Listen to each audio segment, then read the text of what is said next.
You ready? I'm ready, man. This first one is a big day. It is. What's up, guys? Welcome to the Kingdom Men TransforMANation podcast, brought to you by our sponsor, the Acquisition CEO, who specializes in the acquisition of businesses. Today on our podcast, I've got a good friend of mine and one of my mentees, Jeremy Holbrooks with Holbrooks Outdoors. Jeremy, tell me a little bit about what you do for a living. We solve dirt problems. We offer all grading, land clearing, site prep, and hardscaping. How long have you been doing that? 6 years. 6 years. We've been on a little bit of a journey together in the Kingdom Men TransforMANation program. You're one of my clients that I mentor one-on-one. Before we jump into that, let's paint a little bit of a picture. 6 years ago, what did your life look like? Not just your business, but your life. Just got married, trying to figure things out. Just got out of high school, married right after high school. My wife's in college, and I'm just trying to figure out what I want to do. Thought about going to the fire academy, did that for a little while, and just wasn't me. And then I started Holbrooks Outdoor Solutions, so here we are. So when you started that, though, you've sent me a couple pictures here recently. Tell me a little bit about some of those pictures. Let's get real honest. Let's dig in. Yeah, so I had a little Chevy pickup truck. I think everybody's story in my world is they start with a little push lawnmower, and that's me. And a weed eater. And a weed eater. Didn't have a trailer or anything, and just started cutting grass, worked my way up to buying a zero-turn lawnmower, started cutting more grass, weed eating, and found myself getting another truck. What about that dump truck you posted the other day? I think you posted a story about the first dump truck. Wasn't that like a 78 Ford? So that was like a 1979. I was close on the year. Yeah. I forget what model Chevy it was, but it was a Chevy. It was a Chevy. Oh, that's why it was broken. Yeah. I'm just kidding. So basically, I bought that. I was so excited about that. I was doing a lot of junk removal stuff, just kind of cleaning up yards, mulch, whatever it could be. And man, I fell in love with that truck, but it was more work than it. I should have got it. It was more work than it should have been, you know. So you started out mowing some grass. You started out doing some debris removal and that kind of stuff. You had some dumpsters for a while. Yeah, did some dumpsters and loved that. And sold the dumpsters, bought the dump trucks, did a hauling for a while. Then bought my skid steers and excavators and worked my way up to here I am today. So here's one of the things, though, is that where you started isn't where you landed. And I think a lot of people in small business and entrepreneurship, they think that you wake up one day and that's where you arrive at. And it kind of happens that way, but it doesn't start that way. It starts with a day one. It starts with the beginning of a journey. So you started with a beat-up old pickup truck. You started with a push mower and a weed eater. I mean, and not a whole lot, and some letters, some vinyl letters on the side of your truck, and off to the races you went. And you've really been trying to figure it out ever since, right? Right. Excuse me. And you probably spent 5 years trying to navigate that journey on your own, right? Doing it the wrong way. Doing it the wrong way. And even when you were building things up, you had a lot of assets, but you didn't have a lot of cash flow. Not at all. Right. No. So one of the things that a lot of small businesses suffer from is recognizing their cash flow opportunities on the top side of their balance sheet. A lot of businesses pay attention to the bottom side of their balance sheet and the expenses, but they don't pay a whole lot of attention to revenue opportunities. And so that's one of the things that we've worked on is teaching Jeremy how to build relationships in the business and even out of the business and just relationships in general, and put those relationships to work to where you're generating revenue off of those relationships. Right, for sure. Cold calls, prospecting has been my key. I've made more money, met more people. People know me. It's just cold calling is key. Yeah, cold calling and making social media content. For sure. A lot of people, that's what they forget. We get into business. I was talking to somebody yesterday, one of my coaching clients, talking about getting into business, and he's talking about buying some equipment.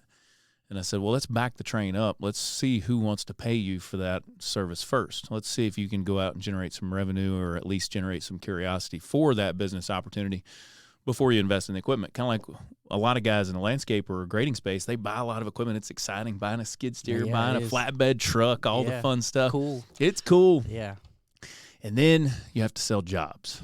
And that's the hard part of any business, and it's that revenue piece that a lot of entrepreneurs. Let's talk about being a husband and father, because another part of Kingdom Men and Kingdom Men culture is that this is not just about grinding more, or hustling more, or making more money, or any of that kind of stuff. It really is about growing and being a good steward of everything that God has allowed us to be a good steward of: our bodies, our mindset, our wives, our children, and our businesses. So we package that up into 5 pillars, right? We talk about mental, physical, spiritual, emotional, and financial boxes.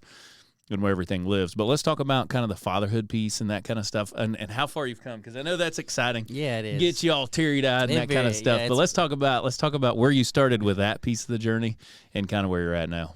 So I started, before I reached out to Justin, just straight up, just wasn't showing up for my family. I realized that my kids wasn't really about their daddy as they should be. I was telling them to shut their emotions out because I was having problems. Don't cry. Like, don't cry. Men don't do that, or shut your emotions out. And then we started rolling in this journey, and I don't know, it took me 3 or 4 months to really dig in deep, and started just really paying attention to my wife more, showing up more. I'd rather be at a job site 8, 9 o'clock at night than be at home. That feels bad to say, but that's how my mindset was. I remember one time you called me and you were at a job, and it was about 9 o'clock at night, and I'm like, "What are you doing?" And you're like, I'm just at this job." I'm like, "But what?" And you're like, I don't know." I'm like, "Why are you there?" Yeah. And so what happens to a lot of us? What happens to a lot of us is we aren't good at feeling our feelings, and so we're not. It's easy to work, especially if you're wired that way and you like to work, and you like to work hard. It's easy to get addicted to that. Friend of ours, Matt, he said yesterday we get into the idolization of entrepreneurship, right? Mm-hmm. Which happens. It's easy to take any addiction or idolization and say, "Man, I'm going to build the biggest business. I'm going to be the best grading guy. I'm going to be the best business coach, or I'm going to be whatever it is," and make that an idol, and we lose sight of all the important things in life. And it's easy for us to do that rather than go home and deal with a crying kid or struggle, with our finances or struggle with our relationship with our spouse. And so that's when hard conversations come into place, is when we have to dig into those kind of things. A big turning point for me is one night I came home late, and, me and my wife were talking, and I, was like, I'm doing this for you guys, like kind of, or not arguing, but just kind of have a nice talk. And I'm doing it for you guys. And she looked at me and she said, "You're not doing it for us, doing it for yourself." And man, that has changed me from that point on. I'm not the same person, So now Sure. I show up for them. My kids are all about daddy. I mean, they're still mama boys, but I'm more involved. You like mama too, though. I do like mama. I'm more involved. I'm not out at a job site. It's 8, 9 o'clock at night. I want to be home. Making them more a priority is a huge key in my mindset and get me where I am today. Isn't it funny how life changes and we go through seasons? I remember when we first met, we first started talking, like you weren't very engaged with your kids at all, and that you didn't want to admit it at first, but that left a void in your heart, Yeah. And then I remember, I think one time you'd call me and either you were sick or he was sick, but your son wanted to lay in bed with you that day or that morning or something like that, like y'all had spent, and he wasn't usually like paying you a whole lot of attention. Yeah. So that's a huge win because that makes your heart smile. It does, man. When you're out there beating in the rain, or you're beating on equipment, or you're changing tires on a trailer, or you're changing tracks, or you're having to chase jobs, like it's those moments where you spend with your son or your family, and you're like, man, this is what it's all about. And so then it actually, in the beginning, we say, I'm building this for you guys. I'm building this for my family. I'm doing all this stuff for them. And then we have a moment where they're like, you're not. We're just being busy. But then once you get that fulfillment, then you really do have a why. You really do have a why. Okay, instead of just being busy, let me become more effective as a man, as a husband, as a business owner, so that you can get that time back, right? So that you can build those memories. We start to learn, hey, instead of having more stuff, or we're doing this for them, or we're just spending time, it's like, I got a why now, and like that joy that you feel from your kids, and like picking your sons up when you come home, or hanging out with them on the back patio that you just built. Like, yeah, those memories, man. Total different feeling from a year ago. Yeah, and there's a whole lot of why in that. So what else has been important to you on this journey, or just this process, or in business? Tell us something that's been important to you as we've been going through this too. Well, it's been very important to me I was slow at it first, but getting in God's Word. Sure. God's Word has been really a key factor in where I am today. And what I meant by that is, you kept telling me, man, just try it. Just try it. And it's not like I've never like read it or never heard about it.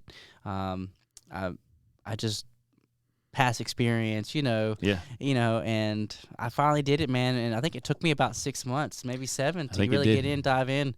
And when we got back from the retreat is when I really started like digging in deep, and that's really changed my whole mental and it's something I look forward to every day. Yeah. That's been a real key factor as well. Yeah. What's funny is so, we have 5 pillars, 5 boxes.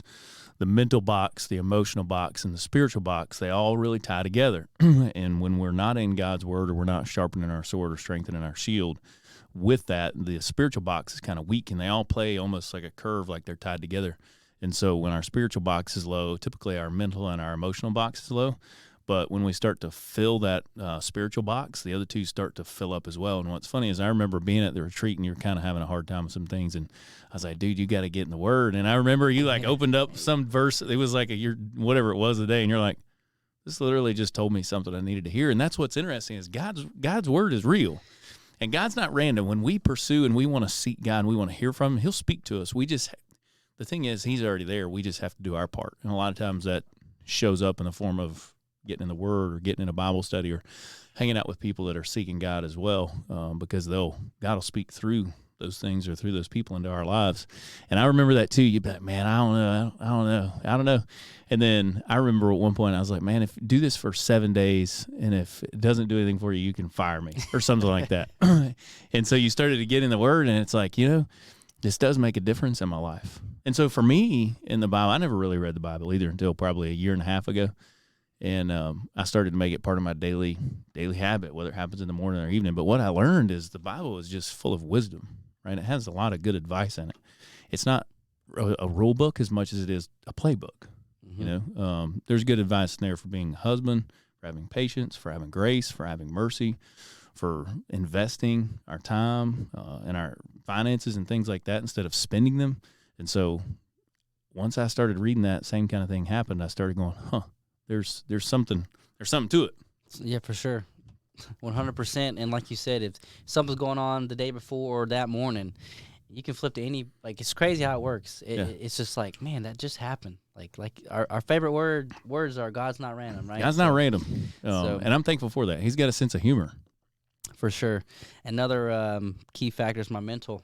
I think my mental was really low. Yeah. I was at a point in my life where it's a 1 or a 2 maybe, Yeah. So now I think we're at a 6 or a 7 now, and I'm very confident. I was afraid to make cold calls. Yeah. I was afraid to be in rooms like this. And I just have better self-esteem, Yeah. I mean. So that's what I tell people all the time about making social media reels, is that it will making social media reels builds your self-confidence, right? It helps sell your story.